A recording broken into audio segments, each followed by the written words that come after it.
Yeah. just Well, like that reminds me of James, and James, I believe it is, it's like chapter 1 or like somewhere in there, was talking about that if a man asks anything, let him ask in full faith with nothing wavering. Because if he has any doubt in his heart, he's like a wave tossed and driven in the ocean, and let not that man think that he shall receive anything from God. Because he doesn't even believe he's going to get it anyway.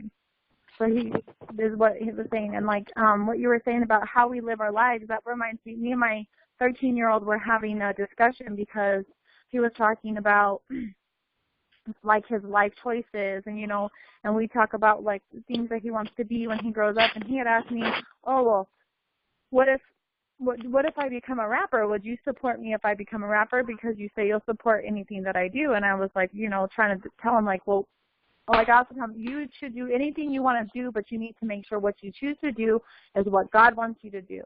You know, and I was trying to talk with him about that and just, you know, give him some warning about like, you know, you got to be careful, you know, if it's of the world and if you're really doing things to please God and to give God glory. But then even if you are doing things to please God and to give God glory, and you're in a position of authority, any position of authority, but let alone, let's say, where you get a platform like that, you know, it's very easy to stumble and fall into, it's just a difficult situation. So I was talking to him about it. And he had asked me, he was like, you know, he had a hard time saying this. And he's like, I feel like I should tell you that. I have something that I feel like I should tell you, but I don't want you to be upset. And I'm like, well, you could go ahead and tell me anything, you know what I mean? And so we were talking, and he was like, well, I love God. I really love God with all my heart, but I feel like I should have the freedom to choose what I want to do. And I was like, you do. And that's the thing. God allows us to choose whatever we want to choose. You know what I mean? And he plays basketball. So, like I was telling him, like, you know, you choose, you want to be on the basketball team. That's what you want to do, just like you love God and you want to be in heaven with God and you love him. And just like that basketball team has a set of rules, they expect you to have a 2.0 average. You can only have one F if you have any Fs at all. You cannot be disrespecting your teachers. You cannot be caught acting out or having any form of misconduct.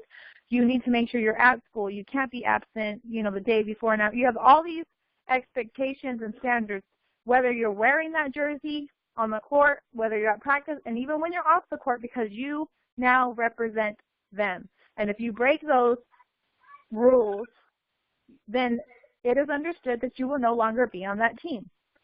So when you choose to step outside of God's will like that, and you know you're knowingly doing it, and you keep on without having any, you know, like I was saying, like then you're chancing taking off that uniform, giving it back that uniform, because you know what they want from you. You know what I mean? So like I was trying to explain to him, like, there are certain things that we have to follow, and it's not like God doesn't, he's not making you do anything. He is allowing you to choose, you know? And That's so right. Yeah. it's your decision. It's your decision if you want to step outside of that or do what you're not supposed to do or things like that. Right.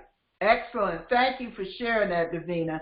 I'm going to cut in now. I wanted Davina to share that example, because a lot of us don't realize that just like we can get disqualified from the team, we can disqualify ourselves from God's group.